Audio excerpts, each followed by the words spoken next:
कहानी कुछ पर्दों के हिलने के साथ शुरू होती है। हमें एक बंदा दिखाया जाता है जो अपने बेड पे उड़ता है। तभी वो अचानक खिड़की की तरफ दौड़ के जाता है। वो कहता है क्या मैं दूसरी वर्ल्ड में उठ चुका हूँ जो सी मैं गेम खेल रहा था। तभी हमें फास्ट रिकैप दिखाया जाता है 3 साल बाद का।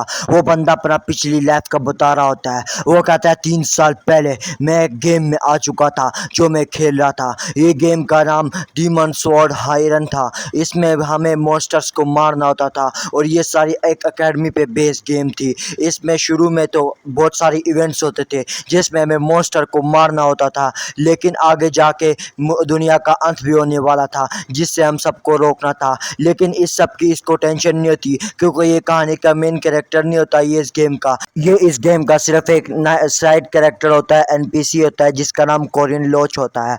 कोरिन लोच ये वर्ल्ड में आता है। शुरू में ये विलेज में समन हुआ होता है जो बिगिनर विलेज होता है। यहाँ पे ये मेन कैरेक्टर को ढूंढ रहा होता है जिसने इस वर्ल्ड को बचाना होता है। ये उधर इधर फिर रहा होता है। तभी इसको साइड में एक बंदा दिखता है जो जोर से चीख रहा होता है कि मुझे स्प्राइट चाहिए। जिस पर कोरन लीच कहता है कि इस वर्ल्ड में स्प्राइट तो नहीं है, आखिर ये चीख क्यों रहा है। जिस पर ये बंदा अपनी लाइफ का बोलने लगता है। ये कहता है मेरी लाइफ इतनी घटिया है, ये वो बुला बुला कर रहा होता है। उसके बाद एमसी आके इसका हाथ पकड़ लेता है। एमसी कहता है मैं भी दूसरे वर्ल्ड से आया हूँ। तभी थोड़ी देर बाद का टाइम शिफ्ट होता है। एमसी कहता है इसका नाम सीहू है, ये इस कहानी का मेन कैरेक्टर है और मेरे और इसके बीच जो डिफरेंस है वो ये है कि इसके पास पावर्स ज्यादा है और ये अपनी स्टैट विंडो देख सकता है, ये अपनी स्टैट पावर देख सकता है। इसने पहले कभी ये गेम नहीं खेली, लेकिन ये कोई इतना बड़ा मसला नहीं है क्योंकि मैं इस गेम का प्रो, मैं ये गेम पहले खेल चुका हूँ तो मैं इसको गाइड कर देता हूँ और एक प्रो का साथ होना बहुत फायदेमंद है। एमसी उसके साथ बातें ही कर रहा होता है तभी पीछे से एक डॉगी हमला कर देता है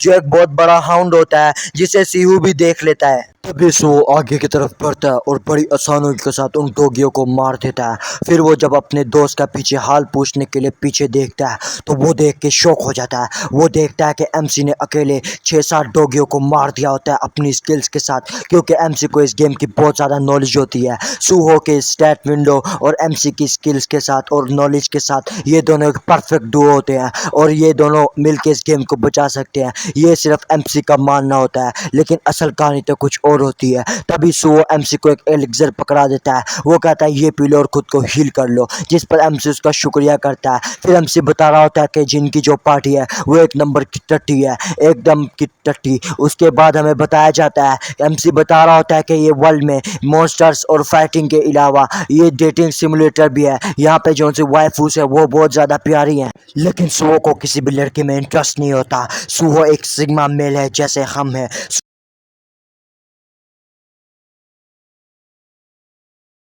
वो जब भी लड़कियों को ज़रूरत होती है वो इस्तेमाल करता है लड़कियों को, उनसे काम निकलवाता है, उसके बाद छोड़ देता है। जिस पर एमसी भी थोड़ा शौक होता है। एमसी सोच रहा होता है कि जो स्वार्ड्स मास्टर की बेटी है वो भी एंट्रेंस सेरेमनी से आने से पहले मर गई। इसी तरह जो फर्स्ट लेवल की बॉस है वो भी मर गई। इसी तरह और भी इम्पोर्टेंट कैरेक्टर कहानी में अजीब तरीके से मरते गए। जिस तरह की सूहो की पर्सनैलिटी थी, एमसी को उस पर एक बार शक खाना चाहिए था, लेकिन एमसी ने उस पर शक नहीं खाया। फिर हमें काफ़ी सेम सीन का बाद का सीन दिखाया जाता है। हमें एमसी दिखाया जाता है जो पसीने छोड़ रहा होता है। उसके सामने मेरियट होती है जो इस कहानी की मेन हीरोइनों में से एक होती है। उसकी स्टाफ उसके सामने पड़ी होती है जिससे एमसी अभी तक मिला नहीं होता। एमसी कहता है आखिर इसकी स्टाफ यहाँ पे क्यों पड़ी है, ये तो हमें आगे कहानी में मिलनी चाहिए थी। इसी तरह उसको और भी हीरोइनों की चीज़ें मिल रही होती है। उसको स्वॉर्ड मास्टर की बेटी की स्वॉर्ड भी मिलती है। तभी हमें एक चीज़ दिखाई जाती है जिसे देखकर एमसी शॉक हो जाता है। चेन में टंगे हुए पाँव नीचे लटके होते हैं।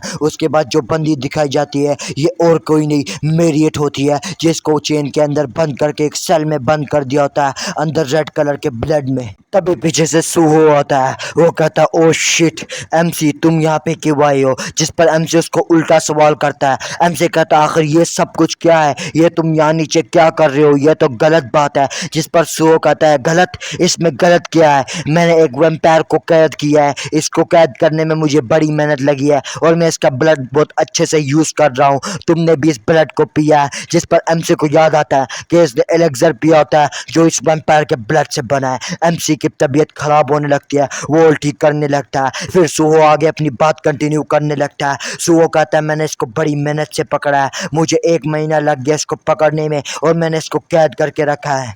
सुहो की ये बात सुनकर एमसी को बहुत ज्यादा गुस्सा आता है। एमसी कहता है सुहो आखिर तुमने ये क्यों किया, जिस पर सुहो बताता है मुझे ये करना पड़ा, अगर हमें गेम में प्रोग्रेस करनी है तो हमें ऐसे आगे जाना पड़ेगा। मुझे तुम बिल्कुल पसंद नहीं क्योंकि तुम्हारा ये तरीका सही नहीं, तुम हर किसी को बचाना चाहते हो, हम इनको आराम से यूज करके अपनी गेम को आसानी से प्रोग्रेस कर सकते हैं।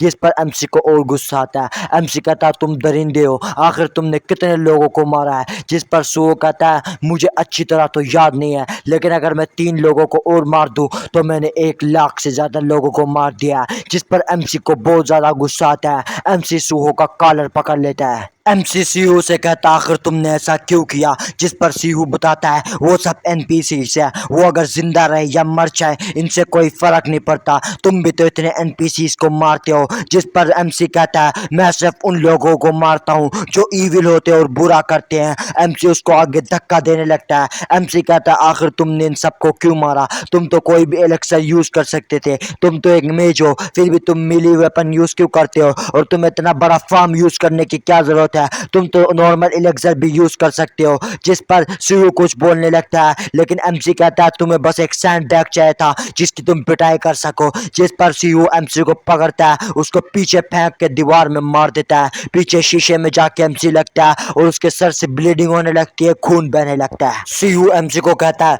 ये सब मैंने तुम्हारे लिए किया, तुम्हारी खातिर, तुम मेरी वर्ल्ड हो, तुम मेरी जान हो, मैं तुम्हारे लिए इतना सब कुछ किया और अब तुम मुझे ही बोल रहे हो, तुम्हें क्या लगता है मैं तुम्हें ऐसे ही जाने दूंगा। तुम मेरे से होते हुए दूसरी लड़कियों को ताड़ते थे और मैं बर्दाश्त करता रहता था, अब मैं होल्ड बैक नहीं करूंगा, अब मैं तुम्हें बताऊंगा। जिस पर एमसी हैरान हो रहा होता है। एमसी कहता है आखिर ये किस बारे में बात कर रहा है। एमसी रेंगता रेंगता पीछे को भागने लगता है। एमसी फिर बताने लगता है सुओ पिछले 199 चैप्टर्स तक तो ठीक था, लेकिन अब इसको क्या हो गया, इसने तो अपना जॉन राय बदल दिया, अब ये ऐसा क्यों हो गया है। असल में गाइस बात क्या है बड़ा, बात ये है कि जो इसका दोस्त सुओ है ना, ये गे है और ये एमसी को पसंद करता है, ये एमसी के लिए कुछ भी कर सकता है। सुओ फिर आगे बताने लगता है मैं तुम्हें अपनी वर्ल्ड मानता था, लेकिन तुमने मुझे धोखा देने की कोशिश की, तुम हर वक्त लड़कियों को ताड़ते रहते थे, मैंने फिर भी बर्दाश्त किया। जिस पर एमसी कहता है इसीलिए तूने अपनी पूरी पार्टी में मैन रखे हुए थे, सारे बंदे रखे हुए थे ना। वो फिर सुओ बताने लगता है वो सब तो मैंने लुक्स के लिए रखे हुए थे, लेकिन मुझे सबसे ज्यादा पसंद तुम ही हो, मैं तुमसे ही पसंद करता हूँ। जिस पर एमसी उसको मुक्का मारता है। एमसी फिर रोते हुए वहां से भागने लगता है। एमसी कहता है मेरी पूरी लाइफ में मेरे साथ एक गर्लफ्रेंड भी नहीं है, फिर भी तुम मेरे पीछे पड़ गई हो। एमसी वहां से दौड़ने लगता है, लेकिन सुओ तभी अपना मैजिक करता है जो एमसी के पाँव पकड़ लेता है। फिर जो मैजिक होता है वो चेन्स बन के पूरे एमसी के ऊपर फैल जाते हैं, वो एमसी को टाइट करके एक गलत पोज में पकड़ लेने लगते हैं, वो आप सब देख सकते हो। एमसी रो रहा होता है। एमसी कहता है मुझे छोड़ दो। जिस पर सो कहता है मैं तुम्हें अब जाने नहीं दूंगा, तुम मेरा ट्रेजर हो, मैं तुम्हें संभाल के अपने पास रखूंगा और तुम्हें कभी भी नहीं छोड़ूंगा। इस पूरी वर्ल्ड में जहाँ सब कुछ फेक है तुम ही रियल हो और मैं तुम्हें पसंद करता हूँ, तुम्हें अपने साथ रखूंगा। जिस पर एमसी रोने लगता है। वो कहता है कि मैं अभी फाइनल बॉस को मारने जा रहा हूँ, मैं फाइनल बॉस को मार के आऊंगा, फिर हम दोनों साथ में रहेंगे। तब एक एमसी के पास नोटिफिकेशन आता है, फिर कहा जाता है कि लास्ट स्टेज शुरू हो चुका है। एमसी एक अलग डायमेंशन में चला जाता है। एमसी को महसूस होता है ये अलग डायमेंशन है जो सुओ ने इसके लिए बनाया है। एमसी कहता है सुओ ने अभी तक जितने भी लोगों को हराया है वो उसने अकेले हराया है और मैं श्योर हूँ कि सुओ फाइनल बॉस को भी हरा लेगा आसाम से, इसी से। वो मेन कैरेक्टर है, उसके लिए कुछ भी मुश्किल नहीं है। तभी एमसी के सामने एक नोटिफिकेशन पॉपअप होता है, उसमें लिखा आता है जो मेन प्लेयर है वो मर चुका है और सारी गेम रीसेट हो रही है। इस पर हमसे स्पीचलेस हो जाता है, वो कुछ कह नहीं पाता। वो कहता है आखिरी हार कैसे गया, मुझे भरोसा नहीं हो रहा। तभी कहानी वही से शुरू होती है, पर्दों से, डे 1 से। एमसी फांफ रहा होता है। एमसी तभी अपने बिस्तर से उठता है, वो खिड़की के बाहर देखता है। वो कहता है मैं वही पहले दिन में आ चुका हूँ जब मैं यहाँ पे आया था। वो अपनी मुट्ठी बंद करता है। वो कहता है मुझे सुहो को मारना पड़ेगा जिसने इतने लोगों को मार दिया था। तभी वो एक इंसिडेंट के बारे में बताने लगता है। वो कहता है इसमें डैम टूट गई थी, हजारों लाखों लोग मर गए थे और अंदर सी मॉन्स्टर भी मर गए थे। तो फिर हमें सुहो दिखाया जाता है जो एक डेविल की तरह हंस रहा होता है। एमसी कहता है आखिर ये कैसे हंस सकता है 3 लोगों की मौत पर, लेकिन वो अपने एक्सपीरियंस पॉइंट्स देके हंस रहा होता है। एमसी कहता है मुझे जल्द से जल्द इसको मारना होगा इससे पहले कि वो पावरफुल हो जाए। अभी वो लेवल 5 का है, मेरे लेवल जितना, उसको मुझे जल्द से जल्द मारना पड़ेगा। मुझे सुहू को इससे पहले मानना पड़ेगा कि वो एकेडमी ज्वाइन कर ले। कोई भी बंदा एकेडमी में जाकर ट्रेनिंग करता है वो बहुत ज़्यादा स्ट्रॉन्ग बन जाता है, और सीहू भी बहुत ज़्यादा स्ट्रॉन्ग बन जाता है जब वो एकेडमी से ग्रेजुएट करता है। लेकिन मेरे पास अभी मौका है, मैं उसको हरा सकता हूँ अभी अगर मैं उसको मारना चाहूँ। तभी वो साइड में से मशरूम्स उठाता है, वो कहता है ये मशरूम्स मेरे बहुत काम आएंगी, मैं इन्हें अपने साथ ले जाता हूँ। तभी हमें एक रात दिखाई जाती है, हमें ऊपर ट्यूटोरियल क्वेस्ट दिखाया जाता है जिसमें लिखा होता है तुम्हें कैरेज की हिफाजत करनी है और कुछ लोगों की। फिर हमें दो नाइट्स दिखाए जाते हैं जो एक ब्लड हाउंड को मार रहे होते हैं, वो कहते हैं ये सुहो बहुत ज़्यादा टैलेंटेड है। फिर हमें सुहो दिखाया जाता है जो शरीफ सा चेहरा बना लेता है, वो कहता है तुम्हारी तारीफ के लिए शुक्रिया। तभी ड्राइवर आता है, वो उन सबको बुलाता है, वो कहता है सामान ठीक हो चुका है। तभी वो गैरेज की तरफ बढ़ने लगते हैं, लेकिन वो अचानक पीछे देखते हैं तो पीछे से एक बहुत बड़ा दरख्त का तना आता है, वो उन लोगों को लगने लगता है, लेकिन वो दोनों बच जाते हैं बड़ी मुश्किल से। तभी उनके सामने एक लेवल 2 का मॉन्स्टर आता है जो वेयरवुल्फ होता है, वो आते साथ ही एक जोर की चीख मार देता है। एमजे कहता है क्या ये सब कुछ अभी से शुरू हो चुका है, मैं चाहता था कि मुझे थोड़ा प्रिपरेशन का टाइम मिले, फिर मैं इन लोगों को बचा सकता हूँ। लेकिन वो वेयरवुल्फ हमला करता है उस लड़की पे, और लोरा नाम की वो लड़की मर जाती है। फिर वो उधर से साइड में से सूहो आता है, वो दूसरा मेल नाइट जिसका नाम लियान होता है, वो सुहो को कहता है तुम वहां से चले जाओ। वो कैरेज और वाला और उसके अंदर लड़की होती है, वो भी सुहो को बुला रहे होते हैं, लेकिन सुहो कहता है मैं लियान को इतनी आसानी से छोड़ के नहीं जा सकता, तुम लोग जाओ मैं तुम्हारे साथ कैचअप कर लूंगा। लेकिन बहुत देर हो जाती है, हमें दिखाया जाता है वो वेयरवुल्फ ने लियान को मार दिया था और उसको हाथ में पकड़ लिया होता है। फिर वो सुहो को भी मारने वाला होता है। एमसी कहता है मुझे देखना पड़ेगा ये सुहो ही है ना वो बगैरत, या फिर ये कोई और है। तभी वो उस बंदे के मॉन्स्टर के सामने खड़ा होता है, सो कहता है ये मॉन्स्टर बहुत ज्यादा ह्यूज है। तभी हमें वो लड़की दिखाई जाती है जो थोड़ी देर पहले दिखाई गई थी, वो अपनी तलवार लेके आती है, वो सुहो को कहती है तुम यहाँ पे झुक जाओ। सुहो झुकता है और वो उस मॉन्स्टर पे अटैक कर देती है, लेकिन वो मॉन्स्टर ब्लॉक कर देता है, जिस पर वो हैरान होती है और पीछे आकर स्लाइड मार के पोज मारती है, जिस पर एमसी कहता है इसको मैंने पहचान लिया है, ये और कोई नहीं है, ये स्वॉर्ड्स मास्टर की बेटी है जिसका नाम अलीशा, और ये मेन प्रोटैगनिस्ट में से है, जो मेन वाइफ उसमें से है। तभी यह पीछे दिखाया जाता है सो अपना डैगर निकालता है और वो अलीशा को मार देता है। वो कहता है इस गेम ट्यूटोरियल में एक ईस्टर एग है जहाँ पे अलीशा मर सकती है, जिसको देखकर एमसी कहता है ये साला ये वही सो है जिसको मैं जानता हूँ। अलीशा जख्मी हो जाती है, वो सो को कहती है आखिर तुम ऐसा क्यों कर रहे हो। तभी अलीशा को चक्कर आने लगते हैं, उसको सही तरह होश नहीं आ रहा होता। तभी हमें दिखाया जाता है वो मॉन्स्टर घुर्राने लगता है, वो अलीशा के ऊपर अटैक कर देता है, लेकिन अलीशा उसको ब्लॉक करती है। उसकी तलवार देख के सुओ कहता है मुझे ये तलवार उठानी पड़ेगी, ये मेरे आगे काम आएगी। फिर सुओ बताने लगता है अलीशा पॉइजन है, फिर भी वो बहुत अच्छे से मॉन्स्टर से लड़ रही है, वो अपना डिस्टेंस बहुत अच्छे से बना रही है। अलीशा कहती है मुझे काम डाउन होना पड़ेगा। फिर अलीशा अपनी टेक्निक यूज करने लगती है, उसकी स्वॉर्ड ग्लो करने लगती है और उसका ओरा बाहर आ रहा होता है। वो मॉन्स्टर पे एक स्लैश मार देती है जिसे सुओ बड़ी गौर से देख रहा होता है। सीओ को रियलाइज होता है अगर वो ऐसे ही छोड़ देगा तो ये लड़की इस मॉन्स्टर को आसानी से मार सकती है। तभी वो अपनी पोइजन वाली तलवार उठाता है और वो उसको लड़की की तरफ फेंक देता है। अलीशा जब तलवार को आते हुए देखती है वो उसको मार के साइड पे फेंक देती है। वो कहती है मैं बाल बाल बच गई, लेकिन वो बची नहीं होती, उसके साइड में से मॉन्स्टर उस पर अटैक कर देता है। वो अपनी तलवार मॉन्स्टर के बीच घुसाने में कामयाब तो हो जाती है, लेकिन मॉन्स्टर भी अपने दांत उसके बीच में घुसा देता है। वो दोनों नीचे गिर जाते हैं, मॉन्स्टर की डेड बॉडी उसके ऊपर पड़ी होती है। अलीशा रोते रोते आंसुओं से कहती है आखिर तुमने ऐसा क्यों किया, तुमने मुझे क्यों मारा। वो उसकी स्वॉर्ड उठाता है और स्माइल करता है, वो कहता है कि वो उसकी स्पेशल स्किल को बाद में पता लगाएगा। तभी वो सोचता है कि अलीशा को मारने से उसे बहुत ज़्यादा एक्सपीरियंस पॉइंट्स मिलेंगे। वो पहले ही खून से लथपथ अलीशा ज़मीन पे पड़ी होती है और जो वो देख रही होती है उससे तो सिर्फ उसे एक डीमन नज़र आ रहा होता है जो हंस रहा होता है डेविल की तरह। तभी उसके मुंह पर एक बैग आके लगता है जिसमें से डस्ट पार्टिकल निकल रहे होते हैं। फिर वो खांसने लगता है, वो सोच रहा होता है आखिर ये मुझे क्या लगा है और ये क्या चीज़ है।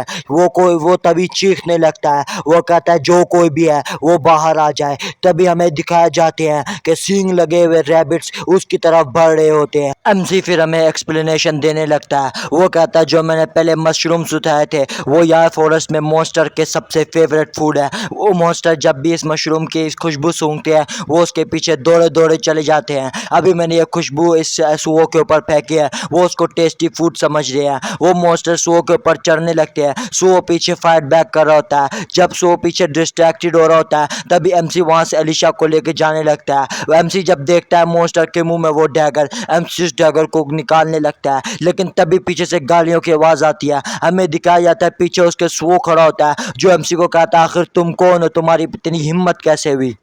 एमसी अपने हाथ में मट्टी पकड़ लेता है। एमसी कहता है दोबारा मिलके अच्छा लगा। सुओ जब एमसी को देखता है सुओ उसको पहचान लेता है। सुओ कहता है आखिर तुम कोरिन लीच हो, तुम यहाँ पे क्या कर रहे हो। जिस पर एमसी कहता है लगता है इसके पास अपनी पास्ट की मेमोरीज नहीं है, चलो ये मेरे लिए ही अच्छा है। वो सुओ फिर कहने लगता है तुम यहाँ पे क्या कर रहे हो। एमसी बताता है मैं तुम्हारा हाथ काट लूंगा और तुम्हारे हाथ से तलवार ले लूंगा। जिस पर सुओ कहता है ये तुम क्या कह रहे हो। सुओ जब अपने हाथ की तरफ देखने लगता है एमसी उसके मुंह पे मट्टी फेंक देता है, जिस पे सुओ के ब्लाइंड विजन हो जाता है, उसको नजर नहीं आ रहा होता। वो घबराहट में इधर उधर तलवार चलाने लगता है। एमसी उसके टॉक्स को डॉज करता है। एमसी कहता है ये तलवार बहुत अच्छे से चलाता है, इसको तलवार चलानी आती है, लेकिन जो मर्जी हो जाए ये सिर्फ शौकिया मार रहा है। एमसी उसका अटैक डॉज करने लगता है। एमसी कहता है सुहो मेरे से बहुत ज्यादा स्ट्रॉन्ग है, अगर मुझे उसको हराना है तो मुझे उस पर अटैक करना होगा और उसको छोड़ना नहीं होगा और मुझे उसको अपनी लिमिट्स पुश करनी होगी। एमसी फिर उस पर अटैक करने लगता है। एमसी ऐसा अटैक करता है उसकी स्वॉर्ड के ऊपर। एमसी चाहता है कि वो अपनी स्वॉर्ड के ऊपर फोकस करे। जैसे ही सुओ का फोकस उसकी स्वॉर्ड के ऊपर जाता है एमसी पीछे से अपना छोटा डैगर पॉइजन वाला जो सुओ ने फेंका होता है वो उसकी छाती में घुसा देता है। एमसी उसकी छाती में घुसाता है तो वो दर्द से चीखने लगता है, उसके आंसू आने लगते हैं। एमसी वहीं पे नहीं रुकता, अपने से अपना दूसरा डैगर निकालता है। एमसी उसके ऊपर डैगर से अटैक करने लगता है, लेकिन वो डैगर को हाथ से ब्लॉक कर देता है, उसके हाथ के अंदर डैगर घुस जाता है। एमसी दूसरे हाथ से भी अपने डैगर पे जोर लगाता है और सुहो के गले में डैगर घुसाकर उसका काम तमाम कर देता है। सुहो मर जाता है। एमसी कहता है मुझे कोई भी रिग्रेट नहीं, अगर मैं इसको जिंदा छोड़ता तो ये लाखों जाने ऐसे ही मार लेता। तभी सिस्टम बताने लगता है मेन एमसी मर चुका है। अब सिस्टम में अंदर स्कैनिंग करने लगता है कि उसके अलावा कौन सा पोटेंशियल प्लेयर है जो इस गेम को ख़त्म कर सकता है। उसके बाद वो एमसी के बारे में बताने लगता है जो कि एनपीसी है जिसके अंदर पोटेंशियल इस गेम को ख़त्म करने का। वो एमसी के स्टैट्स बताने लगता है। सिस्टम जब एमसी के अंदर देखता है तो वो उसको एमसी के अंदर बहुत ज़्यादा पोटेंशियल नज़र आता है। फिर सिस्टम सारा सीओ का एक्सपी एमसी में ट्रांसफ़र कर देता है। फिर सिस्टम एमसी को एक क्लास देता है जो सब फ्लेयर की क्लास होती है, जिसे देखकर एमसी को लगता है कि इसका मतलब है इसको अब स्टेटस विंडो मिलने लगी है। वो जब पीछे देखता है तो उसको पीछे से एक आवाज़ आती है खांसने की। वो जब पीछे मुड़ के देखता है तो पीछे अलीशा खांसी होती है जो खून में लथपथ होती है। वो एमसी को उसको देखता है तो उसको बहुत ज़्यादा फीवर होता है। एमसी उसके पास जाता है। एमसी कहता है अलीशा तुम ठीक तो हो। जिस पर अलीशा बताती है नहीं मैं ठीक नहीं हूँ, मुझे कुछ भी दिखाई नहीं दे रहा है। जिस पर एमसी कहता है ये तो अच्छी बात है।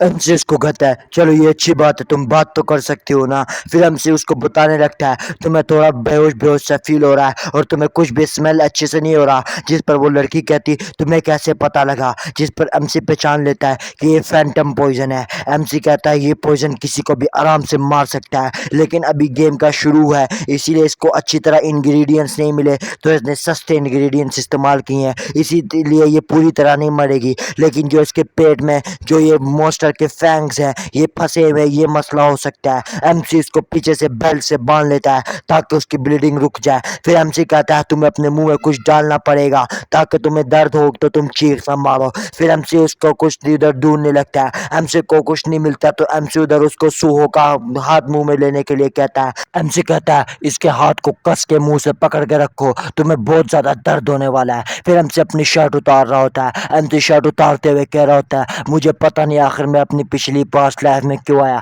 लेकिन अब मैं आ चुका हूँ, मैंने इस प्लेयर को भी मार दिया है और इससे भी बड़ी बात। फिर वो उसको कस के पकड़ लेता है, फिर उसके पेट में से उसका फैंग निकालता है। फिर एमसी उसको देख के बता रहा होता है कि मैं अब आ गया हूँ, मैंने इसको बचा लिया, ये भी अच्छी बात है। वो लड़की बहुत ज्यादा चीखती है लेकिन उसका हाथ मुंह में होने की वजह से आवाज किसी को भी नहीं जाती। उसके बाद हमें बात का सीन दिखाया जाता है। एमसी खाना पका रहा होता है। एमसी फिर उस लड़की को कहता है तुम संभाल के खुद को रखो, मैं एंटीडोट बना रहा हूँ, मैं तुम्हें जल्दी से ठीक कर दूंगा। जिस पर वो लड़की थोड़ी सी आवाज़ में एमसी को कहती है, आखिर तुम्हारा नाम क्या है? जिस पर एमसी उसके सर पे कपड़ा रख देता है। एमसी कहता है, तुम्हें जानने की ज़रूरत नहीं है। एमसी चाहता है कि उसका नाम किसी को पता ना लगे, ताकि उसको उधर उधर अपने प्लान्स बनाने में आसानी हो। एमसी फिर आगे अपना प्लान बनाने लगता है। एमसी कहता है, अब मेन एमसी मर चुका है। एमसी फिर बताने लगता है, ये जो गेम है वो एक ऐसे वर्ल्ड पे सेट है जहाँ पे एक बंदा है, वो जाके एक एकेडमी ज्वाइन करेगा, फिर वो इधर उधर इंसिडेंट्स होंगे, मॉन्स्टर्स को मारेगा,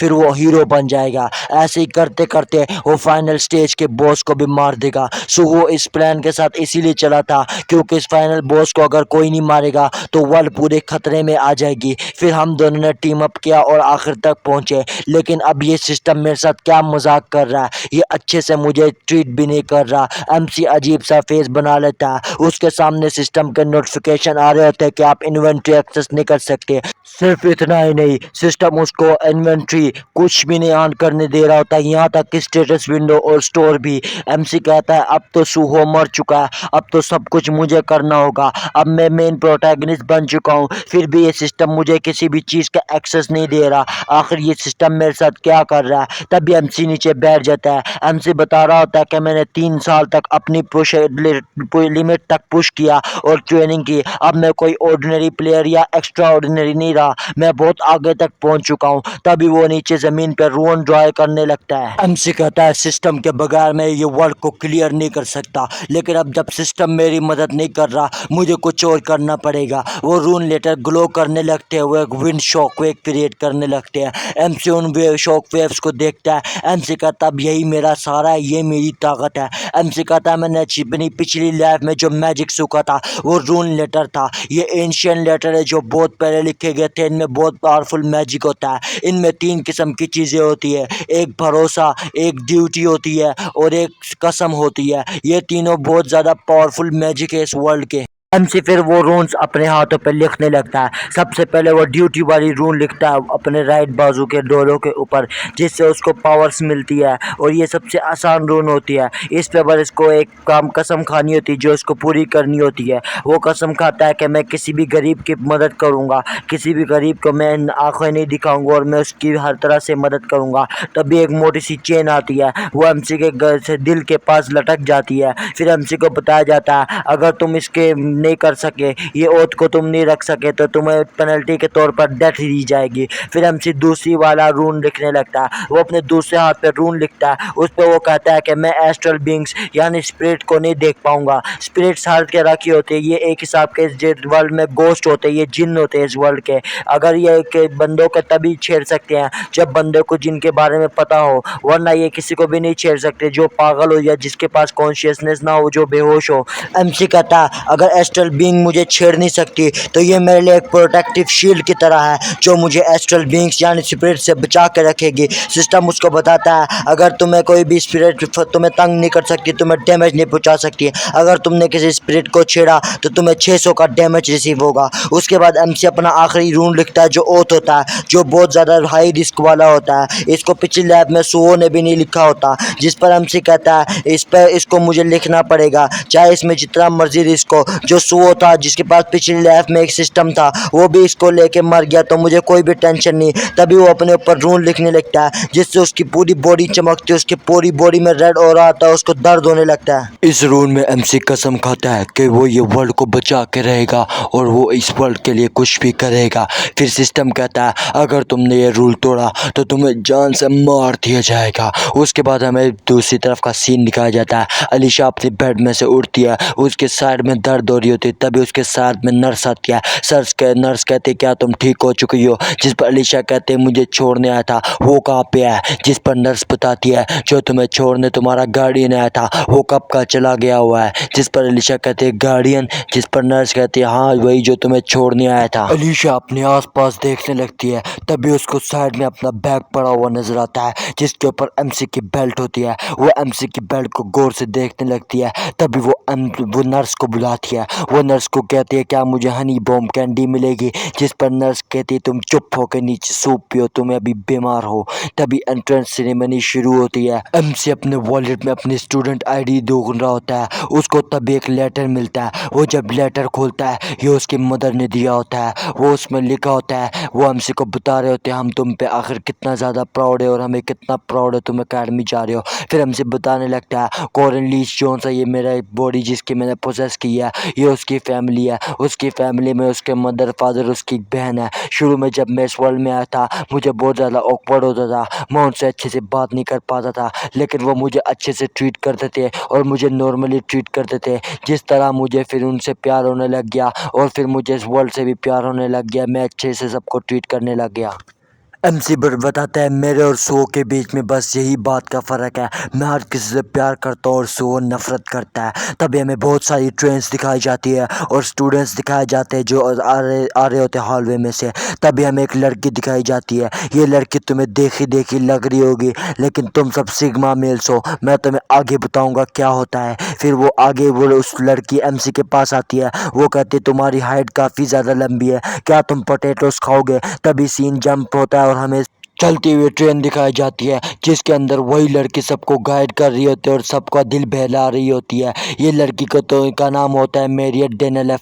जिसने अभी तक ये सीरीज़ गौर से देखी है उसको तो याद होगा ये लड़की शुरू में आई थी जिसको उस बक्से में बंद कर दिया था वहाँ पे सूहो ने और उसका खून निकाल रहा था। तुम सब सिग्मा मेल्स हो, तुमको तो याद नहीं होगा मुझे पता है।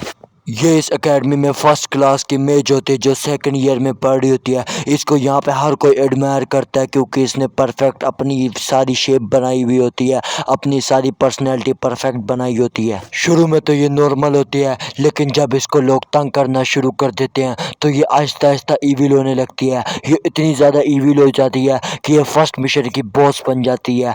फिर ये आगे जा दिखाते हैं कि सारे बच्चे ट्रेन में से जा रहे होते हैं, पीछे ये सबको हाथ हिला रही होती है, ये सबको कह रही होती है जाते जाते अपने साथ एक पोटैटो ले जाओ। फिर हमें दिखाया जाता है एमसी एकेडमी में एंटर कर चुका होता है। वो सारे जैसे ही एकेडमी में एंटर करते हैं उन सब स्टूडेंट्स के सर पे एक मैजिक सर्कल आता है और उनके ऊपर सस्ता डोमेन एक्सपेंशन हो जाता है जिससे वहाँ सब उड़ने लगते हैं। तभी एक इंस्ट्रक्टर की आवाज़ आती है, वो कहता है तुम सबको घबराने की ज़रूरत नहीं, तुम सब हौसले से रहो। एमसी इस प्रोफेसर का नाम तो बताता है लेकिन वो नाम बहुत ज़्यादा मुश्किल है इसलिए हम इसको टट्टी कहेंगे। एमसी कहता है ये टट्टी प्रोफेसर की आवाज़ मुझे अभी तक नहीं भूली, ये टट्टी प्रोफेसर की आवाज़ मेरे कानों में चुभती है, वो अपने कानों में खारिश करने लगता है। एमसी फिर बताने लगता है इस वर्ल्ड में मॉन्स्टर के लिए लड़ने के लिए एक ऑर्गेनाइजेशन है जो उनको सुपर ह्यूमंस तैयार करती है और इन सुपर ह्यूमंस को मराकाबा कहा जाता है। ये सिंपली वही प्रोफेसर की टट्टी पावर्स बता रहा होता है जिसको सुन के हमारा कोई फ़ायदा नहीं है, तो बहुत आगे जाके पता लगेगा। फिर हमें वो टट्टी प्रोफेसर दिखाया जाता है जिसका नाम दमान होता है। इसके एक बार शक्ल तो देखो, अगर तुम इंग्लिश यूट्यूबर को जानते हो तो ये आइशो स्पीड लग रहा है, अगर तुम क्रिकेट देखते हो तो ये एकदम मलिंगा लग रहा है, इसलिए हम इसको मलिंगा कहेंगे। एमसी फिर उसको कहता है मलिंगा सर अपने टूटे हुए हाथ से बोल तो करो ना गाइस मजाक कर रहा हूँ। एमसी फिर कहने लगता है ये मुझे बहुत ज़्यादा टाइम हो गया है दमान को देखे हुए, हम इसको मलिंगा ही कहेंगे। मलिंगा फिर सबको बताने लगता है कि तुम सब यहाँ पे या तो फिर नाइट बनने आए हो या फिर मेज बनने आए हो, जिसके लिए तुम में से किसी ने टेस्ट भी दिया होगा और तुम्हारे सर्टिफिकेट तुम्हारे सामने होंगे, लेकिन अपने सर्टिफिकेट को अपने सर पे मत चढ़ा लेना। मलिंगा फिर कहने लगता है ये तुम्हारा टेस्ट होगा तुम्हारी स्किल्स देखने के लिए।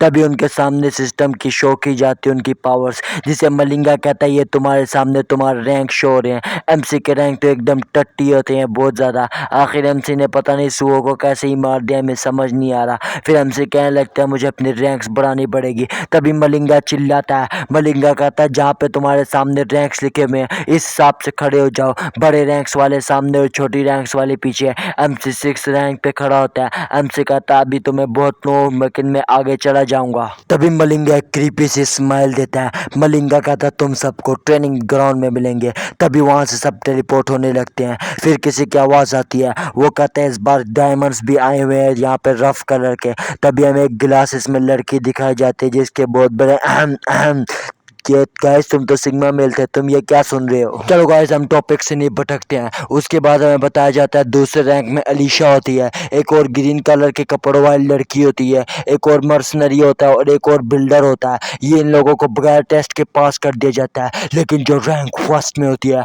वो एक नन होती है जो आगे जाके वाइफूस में आने वाली है। ये बहुत ज़्यादा खतरनाक है गाइस, मैं अभी से ही कह रहा हूँ, कोई इसको पसंद मत करने लग जाना वरना ये तुम्हारी बैंड बजा देगी। प्रोफेसर कहने लगती है कि इनको बगैर टेस्ट के पास कर दिया जाए, जिस पर दूसरा प्रोफेसर कहता है इस साल सिक्स्थ वालों को तो हमने पास ही नहीं करना, अगर फिफ्थ वाले उतने बुरे हैं तो सिक्स्थ वाले कैसे पास हो जाएंगे। तभी उसके पीछे जो प्रोफेसर होती है वो बहुत ज़्यादा गुस्सा हो जाती है। वो कहती है क्या तुम अकेडमी के रूल्स के खिलाफ जाना चाहते हो, मुझे बताओ। वो एक तार खींच रही होती है जिस पर सामने छोटे प्रोफेसर की फट जाती है। तभी हमें दिखाया जाता है आसमान से एक वेपन वाली क्रेट गिरती है एमसी के आगे। फिर ऊपर से बताया जाता है कि तुम्हारे पास 30 सेकंड है, इसके अंदर अपना वेपन पिक कर लो, इसके बाद तुम्हारे ऊपर मॉन्स्टर छोड़ दिए जाएंगे। एमसी कहता है ये हरामी लोग ये हर बार टाइम कम देते हैं, कोई आम बंदा होगा वो तो अपना वेपन सही तरह चूज ही नहीं कर पाएगा, अगर कोई नया बंदा होगा नूब होगा वो घबराते हुए डरते हुए स्वॉर्ड चुन लेगा। तभी हमें दिखाया जाता है 3 कुत्ते उसके सामने आते हैं। ये ब्लड हाउंड है लेकिन हम इनको कुत्ते कहेंगे क्योंकि इनकी औकात कुत्तों तरह नहीं होती। तभी एमसी बताता है किसी भी बंदे को एक स्पेयर यूज करने के लिए मास्टर करने के लिए 2 दिन लगते हैं, एक ब्लेड के लिए 1000 दिन लगते हैं और स्वॉर्ड को मास्टर करने के लिए 10,000 दिन लगते हैं। तब वो एक गहरा सांस लेता है और अपनी स्पेयर खींच के फेंकता है। एमसी कहता है मैंने अपनी पिछली लाइफ में यही गलती की थी, मैंने स्वॉर्ड चूज कर ली थी, लेकिन इसका बेस्ट आंसर है कि तुम स्पेयर चूज करो। तभी उसका स्पेयर एक कुत्ते को लगता है और वो मर जाता है। तभी एमसी उनकी तरफ मारने के लिए इशारा करता है, उन कुत्तों की फट जाती है और वो कुत्ते भागने लगते हैं। एमसी फिर भी उन्हें नहीं छोड़ता, एमसी उन्हें मार देता है। एमसी कहता है ये तुम्हारी बुरी किस्मत है, मुझे तुम्हारे साथ मारने के लिए बहुत ज़्यादा एक्सपीरियंस है। एमसी कहता है मैं अपनी पिछली लाइफ में इनको मार नहीं पाया था और मैं मर गया था, लेकिन इस बार कुछ और है, इस बार मैं इनको बड़ी आसानी से मार के अगले लेवल्स में जाता जाऊँगा।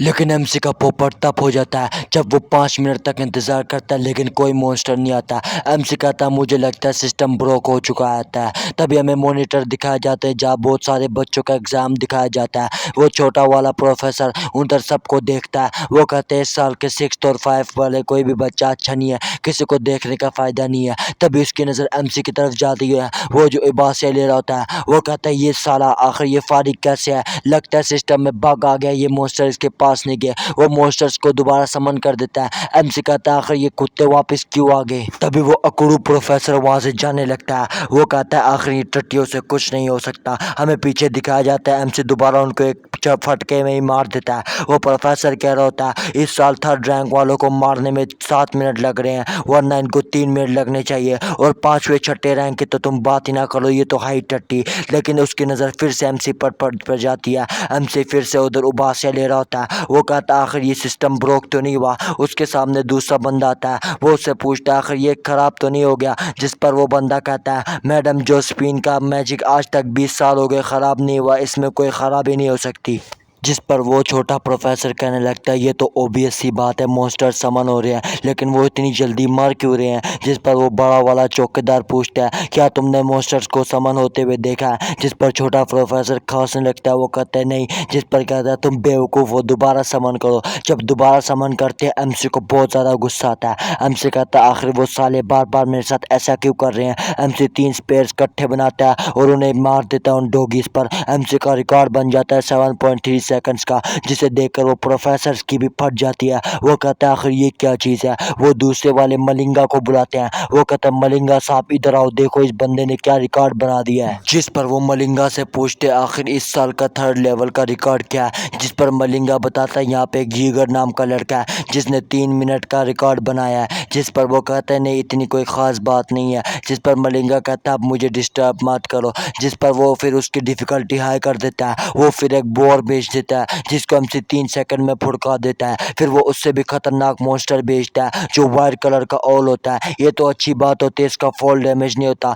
एमसी के ऊपर वो अटैक करता है लेकिन एमसी डॉज कर लेता है। एमसी उसको काउंटर अटैक करता है, फिर एमसी पीछे को जाता है, फिर एमसी अपना रून मैजिक इस्तेमाल करता है जिससे वो उस बर्ड को जला देता है। तभी वो दोनों साले प्रोफेसर जोर से चीख मार देते हैं, वो कहते हैं रून मैजिक। तभी वहाँ पे जितने भी प्रोफेसर होते हैं वो सारे उधर देखने लगते हैं और जो सा मलिंगा होता है उसको भी थोड़ा इंटरेस्ट उस तरफ आ रहा होता है। तभी एमसी कहता है ये मर जल्द हो गया, लेकिन ये मर नहीं गया, लेकिन ये अच्छी बात है, इसकी आई साइड ब्लॉक हो गई है। तभी एमसी उड़ के आता है और उसके बीच पे अपना स्पेयर घुसा देता है, जिस पर वो बंदे शॉक हो जाते हैं और एमसी से इम्प्रेस हो जाते हैं। वो कहता है ये बड़ी बदतमीजी की बात है कि एमसी लेवल 6 में है, ऐसे बंदे को ज़्यादा तक होना चाहिए और ये सिर्फ टेस्ट लेवल 2 तक जा सकता है। इस पर भी हमें दुख है, ये आखिर भी इतना ज़्यादा टैलेंटेड बंदा है, अभी हमें इसके ऊपर स्पिरिट्स बेच के टेस्ट करना चाहिए। वो फिर एमसी के ऊपर ईविल स्पिरिट्स बेचते हैं। एमसी को महसूस हो जाता है कुछ तो समन हुआ है, लेकिन एमसी कहता है मैं स्पिरिट्स को नहीं देख सकता।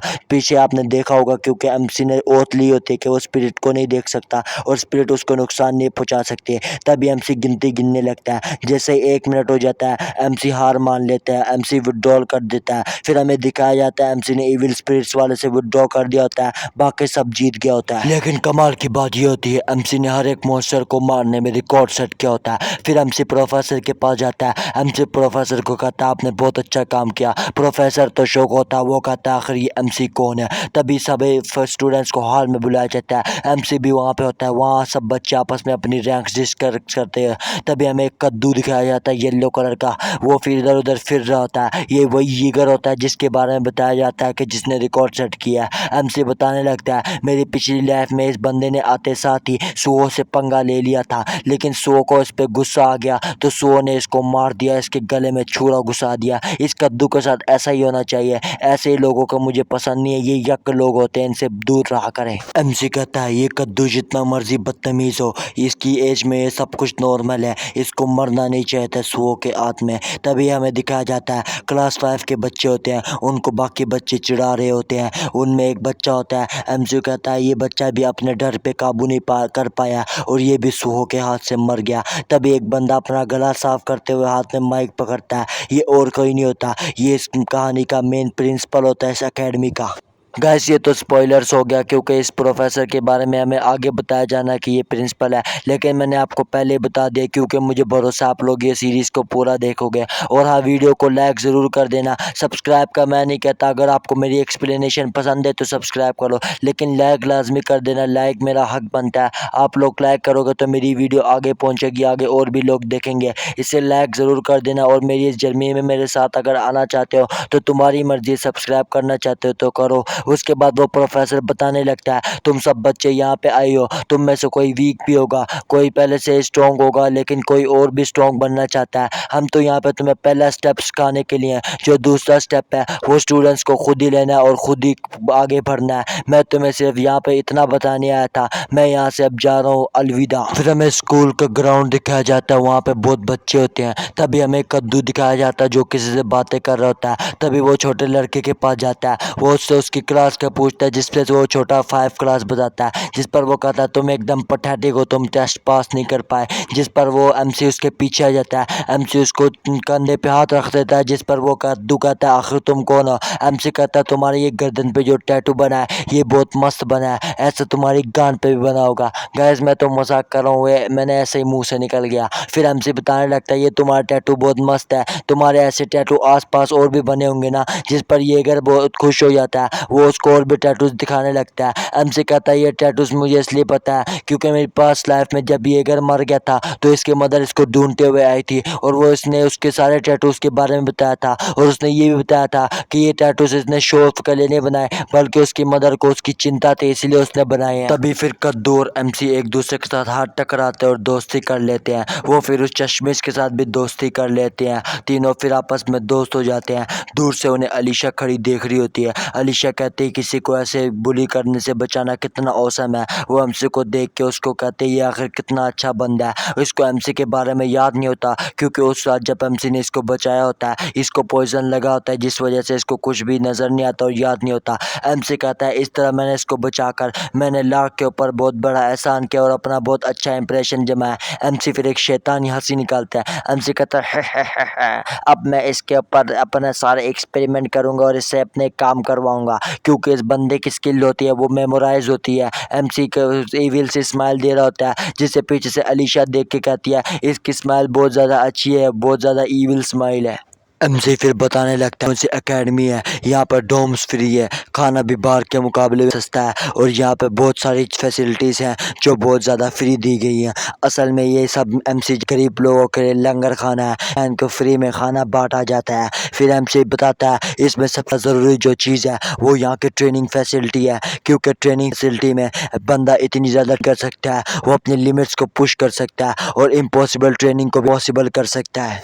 जैसे कि एमसी यहाँ पे ट्रेनिंग कर रहा होता है स्पिरिट से लड़ने की। आसपास के लोग देख के कहते हैं स्पिरिट से तो बंदा तब लड़ने की ट्रेनिंग करता है जब वो सेकंड सेमेस्टर में पहुंच जाता है। सेकंड सेमेस्टर में भी बहुत कम लोग होते हैं जो स्पिरिट से लड़ सकते हैं, वो भी उनसे मार खाते रहते हैं। तभी एमसी को एक फटका लगता है स्पिरिट्स की तरफ से, जिसे देखकर वो दोनों कहने लगते हैं एमसी के साथ तो यही होना चाहिए। अगर एक बच्चा जो अभी अभी दाखिल हुआ है वो जाके उधर लड़ाई करेगा तो उसके साथ तो यही होगा। एमसी हाफ होता है लेकिन वो कहता है क्या ये मेरी बॉडी के लिए बहुत ज़्यादा है, क्या मैं अभी स्पीड से नहीं लड़ सकता। तभी पीछे से एक इंस्ट्रक्टर आता है, वो कहता है ये बहुत ज़्यादा रेयर है एक न्यू बच्चे के लिए, यहाँ पे देखना जो स्पीड से लड़ रहा हो, आखिर तुम स्पीड से लड़ना क्यों चाहते हो। एमसी कहता है मैं अपनी बॉडी को ट्रेन करना चाहता हूँ अच्छी तरह, इसीलिए मैं लड़ना चाहता हूँ। फिर एमसी पसीने छोड़ रहा होता है। एमसी कहता है आखिर इंस्ट्रक्टर यहाँ पे क्यों आया है, क्या एंट्रेंस सेरेमनी के एग्ज़ाम में मैंने कुछ गड़बड़ कर दी है। इंस्ट्रक्टर एमसी को अजीब सी और डरावनी नज़रों से घूरने लगता है, लेकिन तभी कुछ सरप्राइजिंग होता है। वो एमसी को 10 मील टिकट्स पकड़ा देता है, वो खाने वाली टिकट्स होती है जिससे बंदा खाना ले सकता है। वो एमसी को कहता है यह ट्रेनिंग से फारिग होकर तुम मेरे से आके मिलना। एमसी कहता है मैं तो खामखा डर रहा था, ये तो इंस्ट्रक्टर बहुत अच्छा है। फिर एमसी अपनी ट्रेनिंग करने लगता है। पीछे से उसको मैरियट देख रही होती है, ब्लू बालों वाली लड़की। एमसी ऊपर स्पिरिट से लड़ते हवा में जाता है, लेकिन स्पिरिट उसको मार के नीचे ज़मीन पे गिरा देती है, जिससे ज़मीन पे क्रैक आ जाता है। एमसी थक जाता है और वो गहरा सांस लेने लगता है। तभी उसके मुंह पे आके तौलिया गिरता है, ये वही ब्लू बालों वाली बच्ची ने फेंका होता है। वो अपने हाथ में खाली गिलास पकड़ती है। वो एमसी को कहती है क्या मुश्किल है ट्रेनिंग करना, जिस पर एमसी कहता है नहीं ये इतना ज़्यादा आसान भी नहीं है, जिस पर वो अपने हाथों से पानी समन करती है उस गिलास में। वो उसको पानी पकड़ाते हुए कहती है तुम बहुत ज़्यादा मेहनत कर रहे हो, देखना तुम एक दिन कामयाब हो जाओगे और बहुत पावरफुल बनोगे। वो उसको पानी देती है। एमसी पानी पीता है। एमसी सोच रहा होता है कि अब मेरे पास वक्त नहीं बचा, मैं कभी कामयाब नहीं होना चाहता, मुझे जल्द से जल्द कामयाब होना होगा। पहले मेरे साथ सो था, उसकी स्टेटस विंडो थी, हमारे लिए काम बहुत आसान था, लेकिन अब मैं अकेला हूँ, मुझे अकेला सबसे स्ट्रॉन्गेस्ट बनना पड़ेगा। फिर वो वहाँ से खड़ा हो जाता है। फिर वो कहता है मेरा गिव अप करने का कोई इरादा नहीं, देखना मैं सबसे ज़्यादा स्ट्रॉन्गेस्ट बन के दिखाऊंगा। अभी उसका प्लान होता है कि सबसे पहले वो पता लगाए उसकी असली लिमिट्स क्या है। ये उसके लिए बहुत ज़्यादा हो सकता है, लेकिन ये बहुत ज़्यादा लाजमी है। वो जानना चाहता है, वो उसके पास्ट की नॉलेज है उसमें से वो अपनी कितनी पावर्स इस्तेमाल करना जानता है। वो अपनी बहुत सारी टेक्निक्स यूज़ कर रहा होता है, कोई सरपेंट वाली होती है, कोई मरमेड वाली होती है, ऐसे ही वो बहुत सारी अपनी टेक्निक्स यूज़ कर रहा होता है। एमसे बता रहा होता है अगर मेरे पास जितनी मर्जी नॉलेज हो, लेकिन जहाँ सामने मेरे जोन से मॉन्स्टर आगे आने वाले हैं वो सारे जीनियस होने वाले हैं, अगर मुझे उनके साइड बाय साइड चलना है तो मुझे अपनी पावर्स को बढ़ाना पड़ेगा अपनी नॉलेज के तरीके से। एमसी तभी सामने को दौड़ लगा देता है अपनी फुल स्पीड से। वो अपना स्पीयर सामने फेंकता है,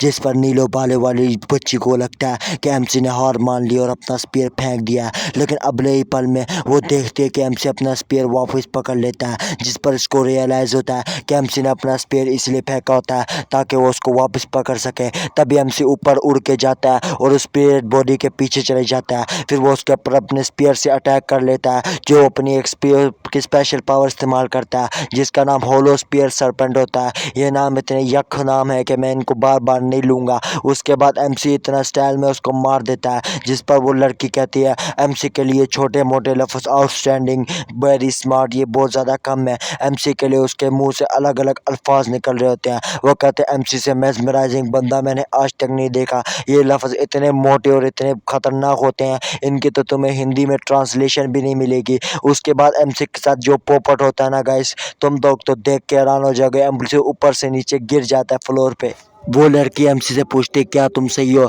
लेकिन एमसी के पूरे मसल्स जड़ गए होते हैं, वो हिल भी नहीं रहा होता। सारे कमेंट्स में एमसी के लिए एक बार मोए मोए लिख दो, मोए मोए।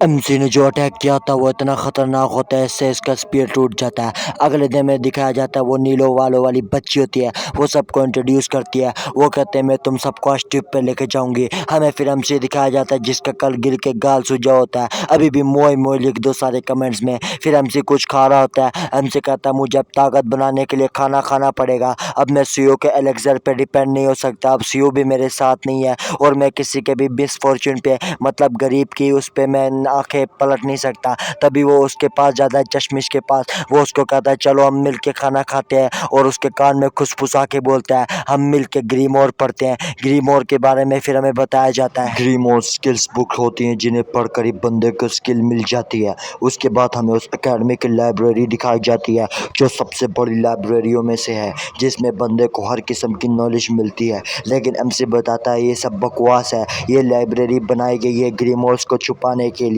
जिस पर एमसी उस चश्मिश को बताने लगता है ये ग्रीमोर यहाँ पे ढूंढने के लिए ऐसा है जैसे दरख्त को ढूंढना हो पूरे जंगल में। चश्मिश कहता है इसको ढूंढना कोई बड़ा मसला नहीं है, तुम्हें बस अपना वादा मेरे साथ रखना होगा, मैं तुम्हारी हेल्प करूंगा।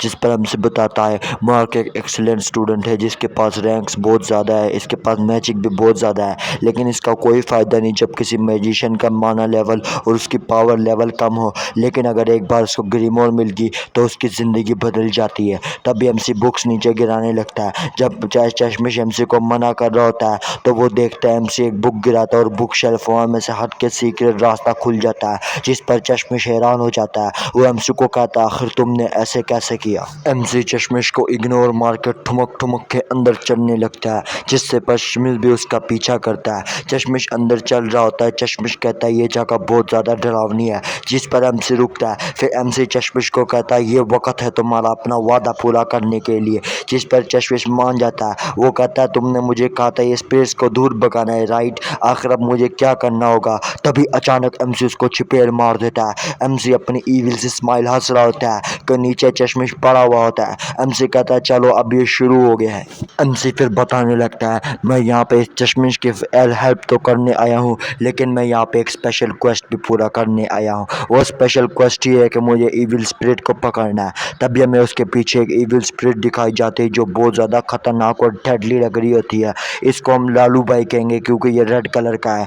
उसके बाद एमसी बताने लगता है ये ईविल स्पिरिट को, ये मतलब लालू भाई को कैद करना बहुत ज़्यादा मुश्किल यानी इम्पॉसिबल था, लेकिन मैं इसको अब कैसे पकड़ूंगा। मैं आखिर एक नॉर्मल स्पिरिट नहीं पकड़ सकता, लेकिन लालू भाई तो स्पेशल स्पिरिट है, उसको मैं कैसे पकड़ूंगा। तभी लालू भाई पीछे से अटैक कर देता है। उसका ऑरा तो रेड ग्लो हो रहा होता है, लेकिन वो अटैक पर्पल कलर का करता है। लेकिन इसका कोई फ़ायदा नहीं होता क्योंकि एमसी पर कोई भी अटैक काम नहीं करता स्पिरिट्स का, जैसा कि आपने उसका दूसरे रूम में देखा था, उस पर स्पिरिट्स अटैक नहीं कर सकती। एमसी कहता है इसका एक और बड़ा मुझे डिसएडवांटेज है, मुझे लालू भाई नज़र ही नहीं आ रहा। फिर वो एमसी कहता है लालू भाई मैं आपको देख नहीं सकता क्योंकि मैं स्पिरिट्स को देख नहीं सकता। एमसी फिर यहाँ पे एक बड़ी गेम लगाता है। एमसी कहता है ड्यूक तुम इस बच्चे की बॉडी में क्यों नहीं आ जाते चश्मिश की बॉडी में, फिर मैं आपसे बात करता हूँ। तभी एमसी ड्यूक का पास बताने लगता है। वो कहता है ड्यूक एक पहले बहुत अच्छा राजा था, लेकिन एक दिन किसी अनजान वजह से ड्यूक वैम्पायर में बदल गया। वो उसने खून की अपनी चाहत रोकने की कोशिश की, मगर वो एक एक करके अपनी फैमिली मेम्बर्स को मारता गया। एक वक्त ऐसा आया कि उसने अपनी वाइफ और सबको मार दिया। उसके बाद वो उसने अपने इस कैसल में से सबको भगा दिया ताकि और कोई ना मर सके, और उसने खुद को एक बुक में कैद कर दिया स्पेल लगाकर, और ये बुक और कोई नहीं यही ग्रीमोर है। फिर हमें दिखाया जाता है उस ड्यूक ने चश्मिश की बॉडी पोजेस कर ली होती है। वो ड्यूक झट से एमसी पर हमला करने के लिए आगे बढ़ता है। एमसी कहता है ये ड्यूक पागल तो नहीं हो गया। तभी हमें एमसी की गेम समझाई जाती है। एमसी कहता है मैं अपने साथ चश्मिश को इसीलिए ले आया हूँ क्योंकि जब कोई स्पिरिट किसी की बॉडी पे कब्जा कर लेती है तो वो उसकी पावर्स को मैक्स कर देती है, फिजिकल और मैजिकल पावर्स को। लेकिन जो चश्मिश है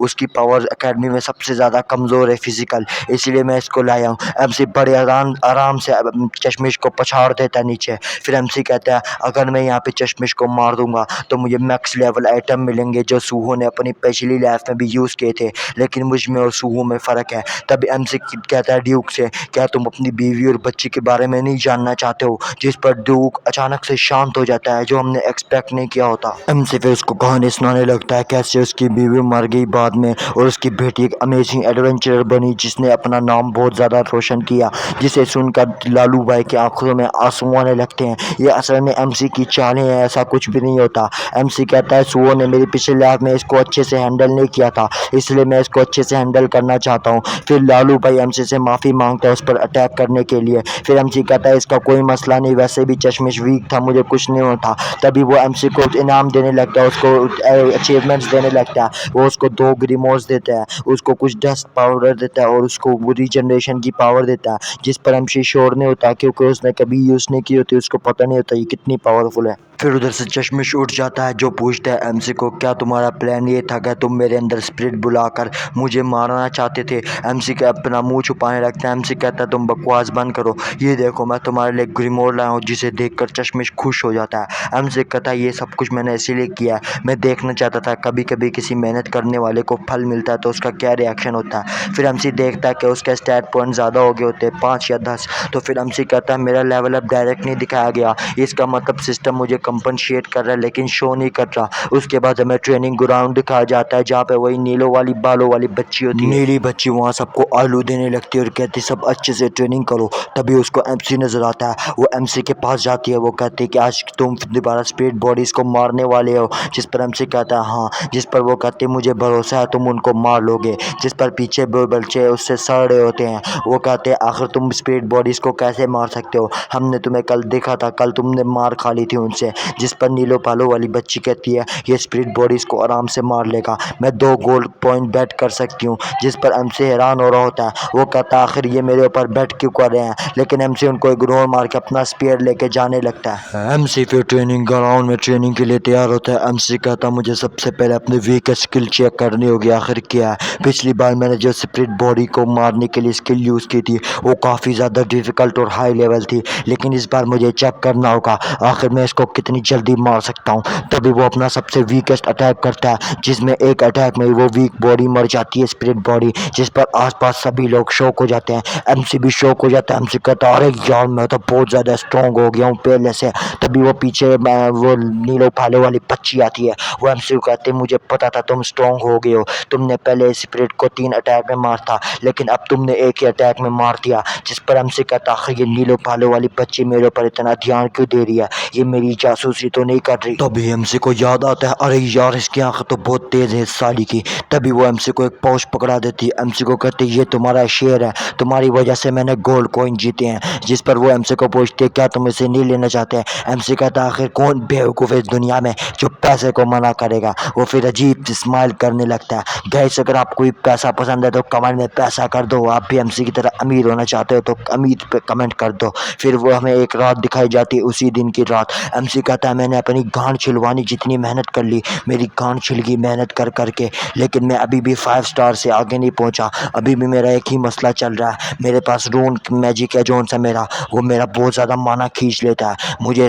पिछली लाइफ में भी इसका हल नहीं मिला, अब मुझे इसका हल ढूंढना पड़ेगा। अगर मैंने इसका हल ढूंढ लिया तो मैं बहुत ज़्यादा स्ट्रॉन्ग हो जाऊँगा अपनी पिछली लाइफ से। तभी उसको एक आवाज़ आती है जिसको वो पहचान लेता है। वो फिर जब पीछे देखता है, एमसी कहता है चाहे मैं जितना मर्जी स्ट्रॉन्ग हो जाऊँ, कुछ लोग ऐसे हैं जिनसे मैं इन अकेडमी कभी भी आगे भी नहीं जा सकता। वो एक फ़ीमेल होती है जो सेकंड वाइफ होती है। उसके बारे में फिर हमें एमसी बताता है। एमसी कहता है इसका नाम मोरन है, इसको हम बच्ची कहेंगे, ब्लैक बच्ची, रेड आंखों वाली होती है ये, इसकी पावर बहुत ज़्यादा होती है, एमसी की भी इससे फटती है। एमसी उसको कहता है आखिर तुमने मुझे क्यों बुलाया? जिस पर वो बताती है कि मुझे नहीं लगता ये तुम्हारी असली बॉडी है, मुझे लगता है तुम्हारी सोल दूसरी और बॉडी दूसरी। जिस पर एमसी के पसीने आने लगते हैं। एमसी कहता है आखिर इसको पता तो नहीं लग गया मैंने ये बॉडी पोजेस कर ली हुई है, आगे एमसी के साथ क्या होगा? क्या इसकी बॉडी, इसको पता लग जाएगा ये इसकी बॉडी नहीं है? आखिर एमसी के साथ साथ क्या होगा आगे आपको पता लगेगा। ये लड़की भी बहुत खतरनाक है, आपको इसके बारे में भी पता नहीं है। गाइस इस वीडियो के लिए इतना ही था। मैंने बहुत ज़्यादा मेहनत की इस वीडियो को बनाने में। मैं असल में एक जर्नी पे निकला हुआ हूँ अपने गाँव की तरफ, तो मैं वीडियो अच्छे से बना नहीं सकता। जो है आप इससे गुजारा करो और इसको सपोर्ट अच्छे से दिखाएं। अगर इसमें आते हैं 500 लाइक्स तो मैं इसकी सीरीज़ आगे कंटिन्यू करूँगा। और भाइयों आपके सपोर्ट के लिए बहुत बहुत ज़्यादा शुक्रिया, आपने इतना तगड़ा सपोर्ट दिखाया। ऐसे ही सपोर्ट दिखाते रहिए अपने भाई को। देखें एक दिन आपका भाई बहुत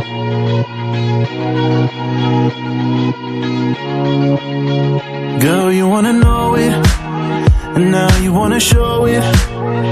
Girl, you wanna lose it, and I know you want it.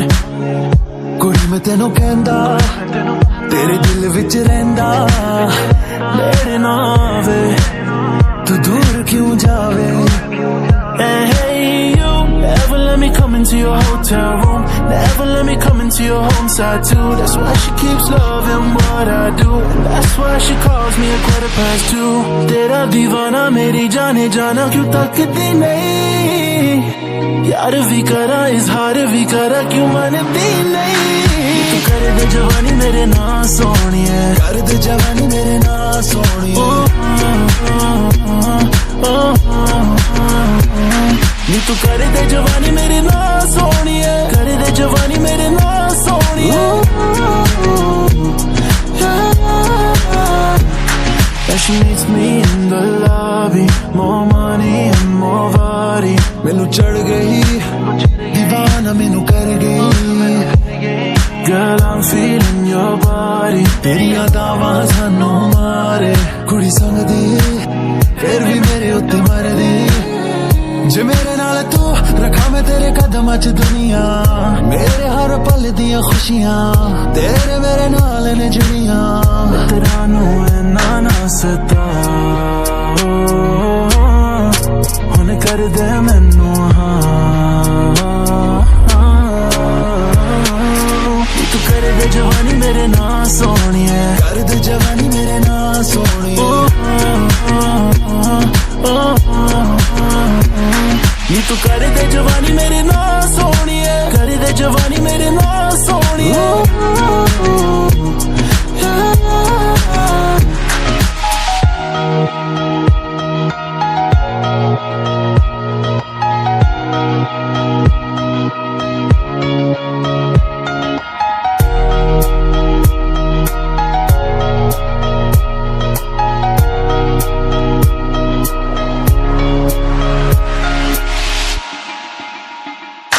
नी तू कर दे जवानी मेरे ना सोनिए, कर दे जवानी मेरे ना सोनिए। नी तू कर दे जवानी मेरे ना सोनिए, कर दे जवानी मेरे ना सोनिए। मैं करा तेनू follow follow follow, दूर तू ना जा, दिल कहे तेनू hello hello hello, नेड़े आजा। मैं करा तेनू follow follow follow, दूर तू ना जा, दिल कहे तेनू hello hello hello, नेड़े आजा। Yeah, end up on my own and now they lively. Got some money in the bank, they feeling lively. Tell me baby why you left me on the side, eh? Cause I'll be waiting for you baby on the line, eh? ओ कुड़ी कहंदी है ओ जाने जाना, मैं तां कर गई है तेनू दीवाना। तेरे पीछे था सारा जमाना, जिवें लुकिया है छुपिया खजाना।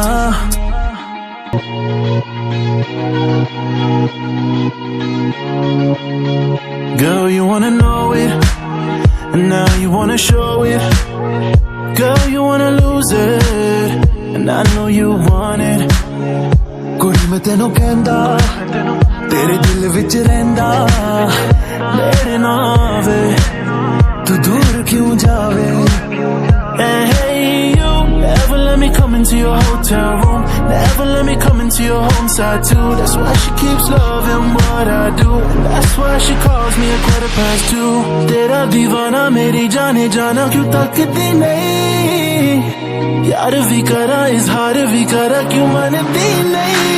तू कर दे जवानी मेरे ना सोनिए, कर दे जवानी मेरे ना सोनिए। नी तू कर दे जवानी मेरे ना सोनिए, कर दे जवानी मेरे ना सोनिए।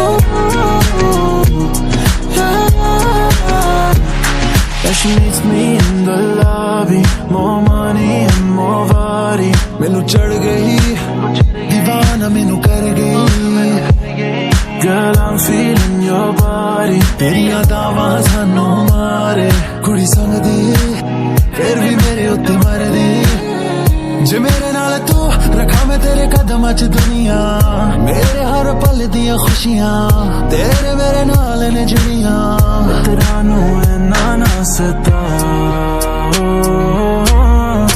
हुण कर दे मैनू तू कर दे जवानी मेरे ना सोनिए कर दे जवानी मेरे ना सोनिए नी तू कर दे जवानी मेरे ना सोनिए कर दे जवानी मेरे ना सोनिए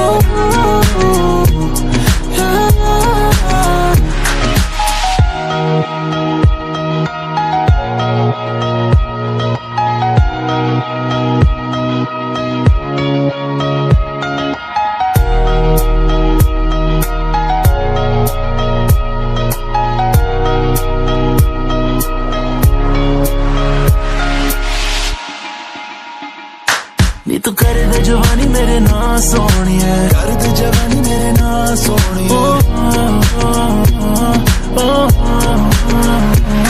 नी तू कर दे जवानी मेरे ना सोनिए कर दे जवानी मेरे ना सोनिए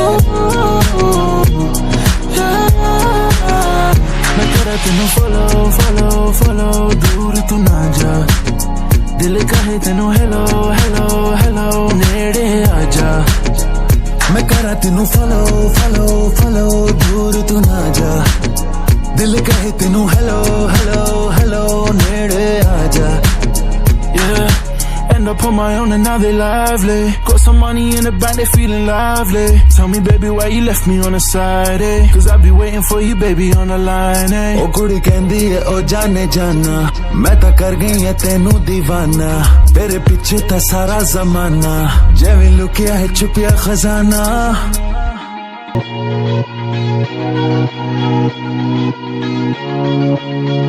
Girl you wanna know it and now you wanna show it Girl you wanna lose it and I know you want it कुड़ी मैं तेनू कहंदा तेरे दिल विच रहिंदा नेड़े ना आवे तू दूर क्यों जावे hey, hey you never let me come into your hotel room never let me come into your home side too that's why she keeps loving what I do that's why she calls me 2:15 तेरा दीवाना मेरी जाने जाना क्यों तकती नहीं यार भी करा इजहार भी करा क्यों मानती नहीं तू कर दे जवानी मेरे ना सोनिए कर दे जवानी मेरे ना सोनिए नी तू कर दे जवानी मेरे ना सोनिए कर दे जवानी मेरे ना सोनिए Yeah, she meets me in the lobby more money and more body मैनू चढ़ गई दीवाना मैनू कर गई Girl I'm feeling your body तेरियां दावां सानू मारे कुड़ी संगदी फिर भी मेरे उत्ते मरदी जे मेरे नाल तू रखा मैं तेरे कदमां च दुनिया मेरे हर पल दियां खुशियां तेरे मेरे नाल ने जुड़ियां तेरा नू इन्ना ना सता हुण कर दे मैनू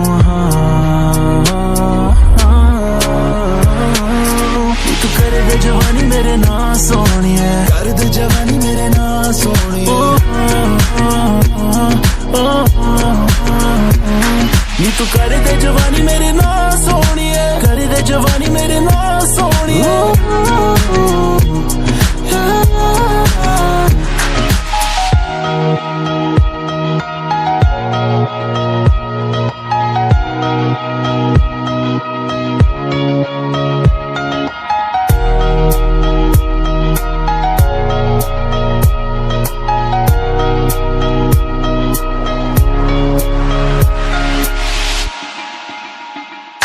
नी तू कर दे जवानी मेरे ना सोनिए कर दे जवानी मेरे ना सोनिए नी तू कर दे जवानी मेरे ना सोनिए कर दे जवानी मेरे ना सोनिए